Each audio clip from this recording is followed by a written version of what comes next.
నమస్తేమో. ఇవాళ మబ్బులో కలవడ్డామో, ఎర్రటి ఎండలో తిరిగిపోయి చల్లటి చెరుకు రసం తాగినట్టు. మనం జీవితంలో ఎట్లాగో పెద్ద పెద్ద కళల్ని సాధించలేమని చెప్పేసి కనీసం చిన్న అన్న నిజం చేసుకుందాం అని చెప్పేసి చెరుకు రసం తాగనీకి వచ్చినామో.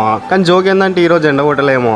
ఇక్కడికి ఎందుకు వచ్చినా అంటే మొన్న ఏదో రీల్లో చూసినామో, ఇక్కడ గ్లాస్ 10 రూపాయలే ఆట. రూపాయి తక్కువ ఉందంటే 100 రూపాయల పెట్రోల్ పోయినా మంచిదేమో. మనం ఆడికే పోతాం, ఎందుకంటే మన అదే బ్యాచ్ కాబట్టి. ఇక్కడ ఐస్ కూడా వాటర్ అంటామో, కూలింగ్ కోసం డైరెక్ట్ ఫ్రిడ్జ్ లో పెడతారంట.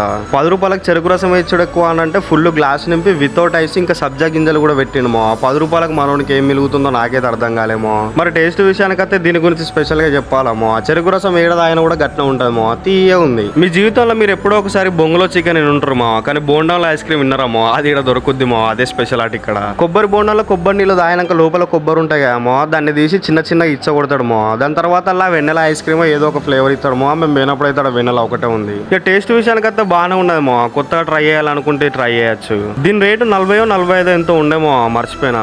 ఇక్కడ ఇంకో విషయం ఏంటి అని అంటే లీటర్ చెరుకు రసం 35 రూపాయలేమో. ఒకవేళ వాళ్ళ బాటిల్ పోసేస్తే బాటిల్ కాస్ట్ 5 రూపాయలు వేసి 40 రూపాయలు ఆటమో. వీళ్ళకు చెల్మడ దగ్గర కూడా ఇంకో బ్రాంచ్ ఉందిమో. కరీంనగర్ నుంచి పెద్దపల్లి పోతా ఉంటే చెల్మడ రాకముందు లెఫ్ట్ సైడ్ ఉంటుందిమో. ఈ షాప్ లొకేషన్ వచ్చేసి అలుగునూరు నుంచి హైదరాబాద్ పోతా అంటే భారత్ పెట్రోలియం దాటినాక లెఫ్ట్ సైడ్ కే ఉంటుందిమో. నువ్వైతే ఫాలో, నువ్వు సబ్స్క్రైబ్ మింగుమో.